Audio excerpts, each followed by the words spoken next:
Good morning. Welcome to Interesting Times.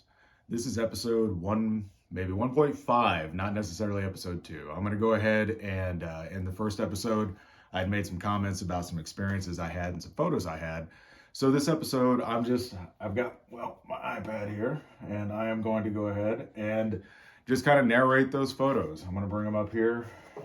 So I had mentioned one of the first things that I had seen was just out my plane window, there was just a couple specks. Now, in this photo on the iPad, the 2 points of reflectivity that you can see are kind of pronounced. On the phone, when I saw this was not the case. I didn't actually see this till a couple of days later. So if you zoom in on this, you can see that little guy right there, and it had a different reflectivity, a different albedo. I just was moving independently of the cloud. And I'm not trying to say that I know what this is. It's honestly most photos of anything in the sky that's UAP related. I should preface this. Like 90% of things, 95% of everything has a prosaic explanation. I'm sure that most of my things that I have photos of probably do, but the experience that I had with them has been life changing, and I don't know that I necessarily have explanations for what these guys are. So, on this guy, here was the singular one that I had noticed up close. And here is, if you can tell, you can see both of the guys, one right here, and then one right there.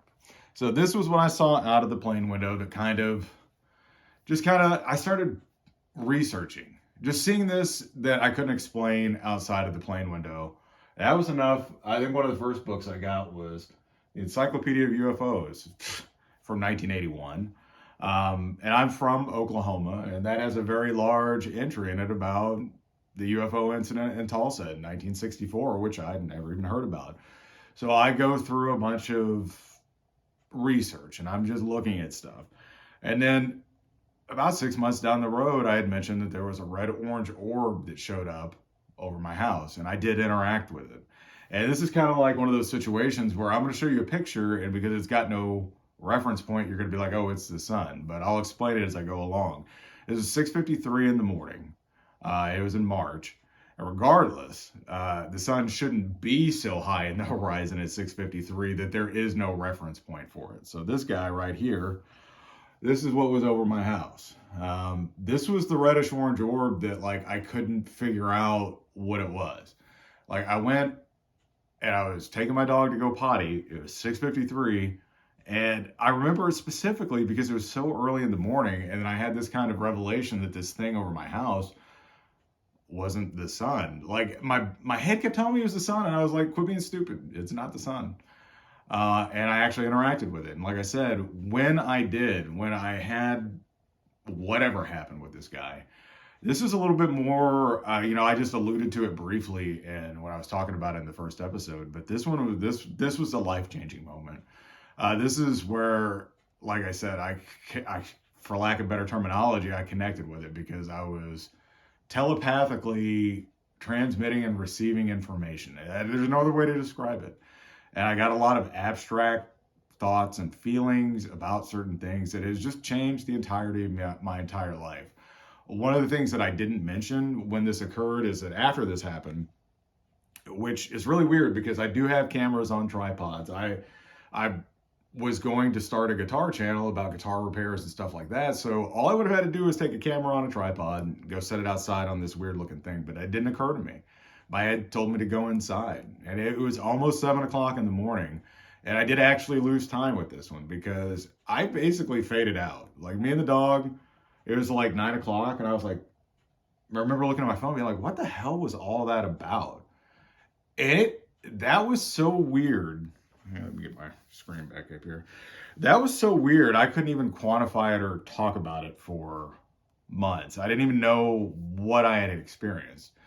And about 6 months after that, maybe 8, it was Indigo Swan. I was listening to, I believe it was a podcast that might have had a roundtable or something of the such, but it seems like Jim Simovan was involved.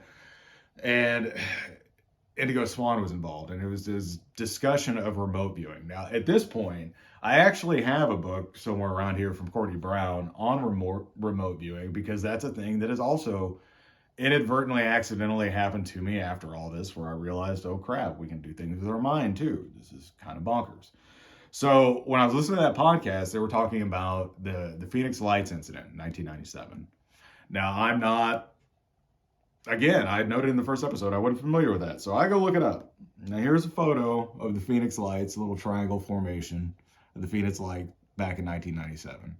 Now, this is one of the most mass witnessed, mass photograph thing. Now, this photo is from 1997, so it'd be on like 35 millimeter 1997 film, whatever it is. Lots of people caught this. Now, there's all kinds of debate as to what it could be and all this and that. And I'm actually really not here for debates. If you got an inkling of what something may be because of X amount of variables, that's your experience. I mean, there's some people that say that these are, it's stealth government craft, it's UFOs, it's whatever.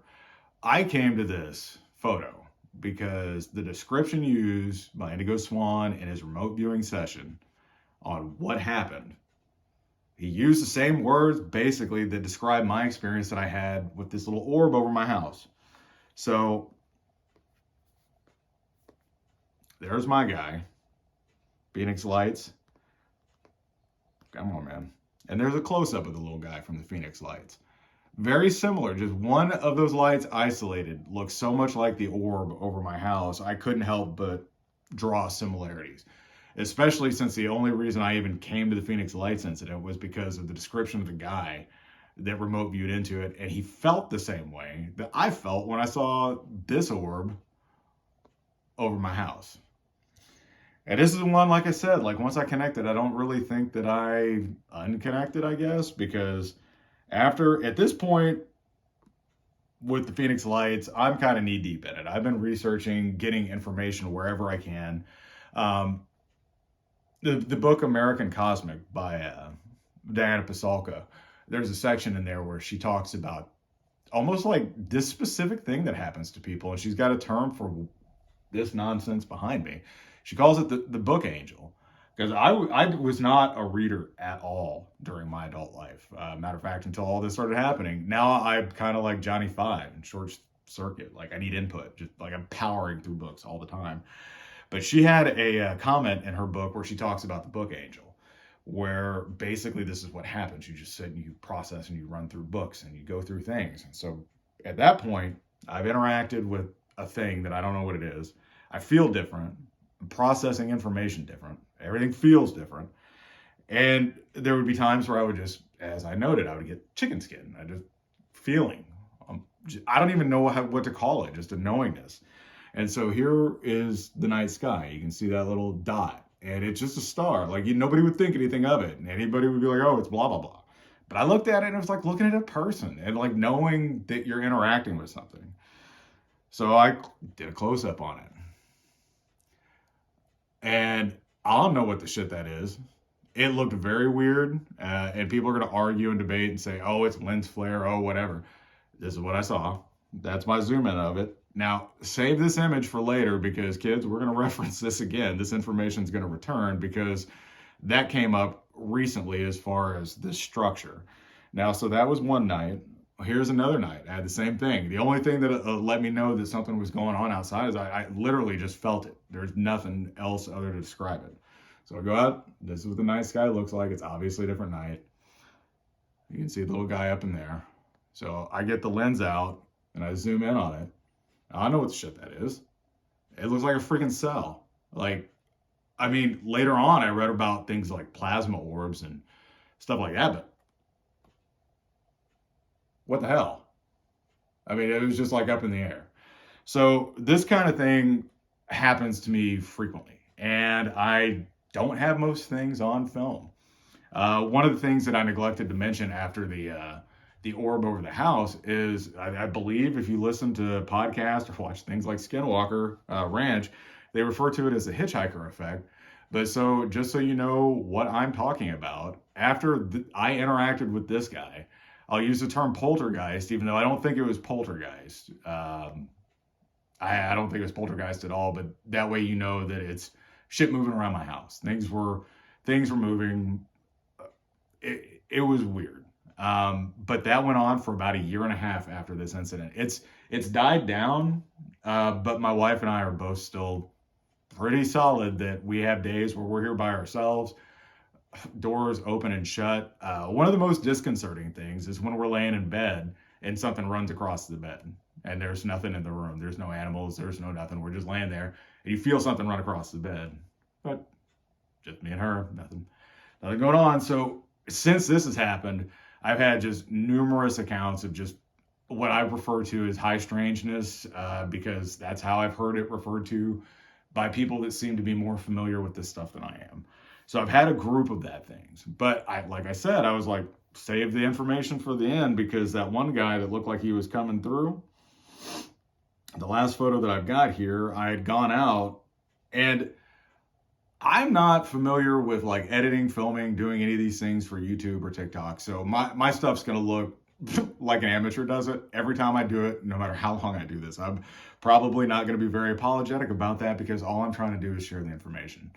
But I was scrolling through YouTube Shorts, and I think one of the tactics to get people to watch your stuff longer than they should is to put something ultra confusing behind you in the frame, so that the brain can't process it, so that while the brain's trying to figure out what the hell it's looking at, you're just sitting there dumbly looking at the screen, and that video, that short, that 15 seconds, 30 seconds is just replaying, and they're getting views.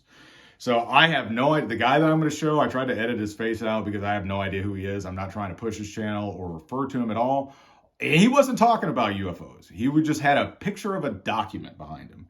Now, here's a picture of that document. Now, like I said, save that information for the end, because this looks suspiciously familiar to my photo that it looked like a donut with a little thing coming through it. And do you guys know? I mean, like, let me know where this document came from, because I'm looking for where the actual origination of this document, because it looks so similar to what actually occurred to me. And that's going to be the end of the photo, so I'm going to go ahead and set this down so I can conclude. But also, and Dr. Pasalka's book, she also noted a lady that had an area that the government was interested in too, because things come through all the time. She made a reference to unzipping the person that was involved in this encounters, and that little donut thing with something coming through it, I don't know what I would call that. Unzipping something coming through it seems plausible.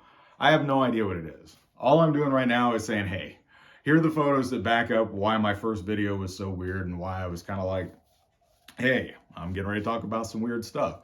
Because the sequence of events has led me on the path to just being a better person.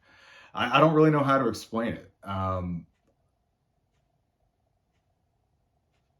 really don't know how to explain it. It's one of those things where there's certain things that you just can't really quantify with words.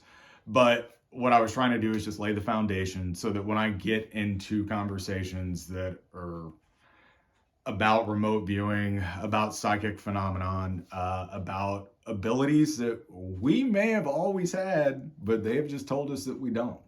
Or because of the structure of our environment and circumstances, we may just not have those capabilities, because it's like one of those things where movies say this all the time. It doesn't really matter what you believe, it's how hard you believe it. And we've been conditioned to believe that we don't have these abilities and this divinity, this ability to connect. And I'm here just to say that's not true. Sometimes people are born into it with a knowingness. Sometimes people are thrust into it. I kind of feel like myself. But I feel like all of us, it's our path to walk to get to the point where you can understand the next level of things. And it does kind of feel like that a little bit. It feels like a lot of information's coming. One of the next things that I'm going to talk about, I'm going to often make book recommendations, especially if you've had like weird crap going on. The first one that I think I'm going to do is probably Diana Pasalka's book, American Cosmic, because that one helped me a lot because of the time in which I found it. I've got a lot of attachment to that book, because I still think I'm losing my mind, but it was a point of solace to be able to like read this from an educated perspective that wasn't like tinfoil hat, UFO, conspiracy, little green men type stuff. Because I've been prey to all the media accounts just like everybody else. But this is scientific. This needs study. This needs people of intellect getting together and talking about it and not arguing and having a point of being right, because what is right? I mean, because you start asking what is right, you're using words like non-quantifiable structures. Like if you're really going to prove what's right or wrong, you're going to have to do math. And from what I can tell, that's not going to be a thing that happens around here anytime soon. So debating right is not really the point. I think it's more about perpetuation of the conversation and the understanding. I think a lot of times the terms used are like pushing the ball farther down the field. But there's part of me that's like, the young defiant part of me that's like, well, screw you guys for keeping this information from us. But it's kind of also like, the more I find out about it, it also feels like it takes a discerning mind and an open mind and an understanding mind and a contemplative mind and a peaceful mind to be able to process and try to resonate through some of the things, because there's a lot of, if you're not familiar with it and it just comes to you all at once, it feels weird. And that's why I'm just trying to break it down and kind of see where we're at. So those are my photos. Those are my plans for the next few videos. I appreciate any comments. If you do see this and it's helped you, maybe like and subscribe, share it to somebody, especially if they've seen somebody. I had an incident where I was talking with a lady out here, and she had an incident with her husband in like 1978 around like Pryor, Oklahoma, where they were just driving and she saw a craft come down in front of their vehicle. And she said it just got small and went away, but that would have been parallax. It just means that it went laterally away from her. Like she just saw it get smaller. And her and her husband didn't talk about it. Like they looked at each other and were freaked out. She said this was 1978 and he passed in 2009. And they went through the entirety of their marriage and never talked about it to themselves or to anyone else because, well, people would have thought they were crazy. And I was in there. She has a store nearby, and I was in frequenting, and I was talking with some of the younger staff about, well, as I kind of always do, UFOs and weird stuff. And she came out and she asked to talk to me, and we went to the back, and she told me that story. And she said, and this was 2022, and we sat there and we talked for about a half an hour. She says she went all of her life, never told anybody that story, and thought she may potentially be crazy until the moment I was talking about it. And her store was something that she knew to be a fact because it happened, but she didn't know it to be a fact because of the content of what it was. And so I'm hoping that for people like that and for people like me, where you just kind of get thrown into the washer and you're all of a sudden jumbled around and the wonderment of it all, I'd like to find, home-based like discussion points. So if you have questions, see anything, want to know more, let me know. I'm going to be as interactive and as cordial as possible. And I appreciate every single person that's taken a minute to take a look and ponder what seems unponderable. Have a good day, everybody.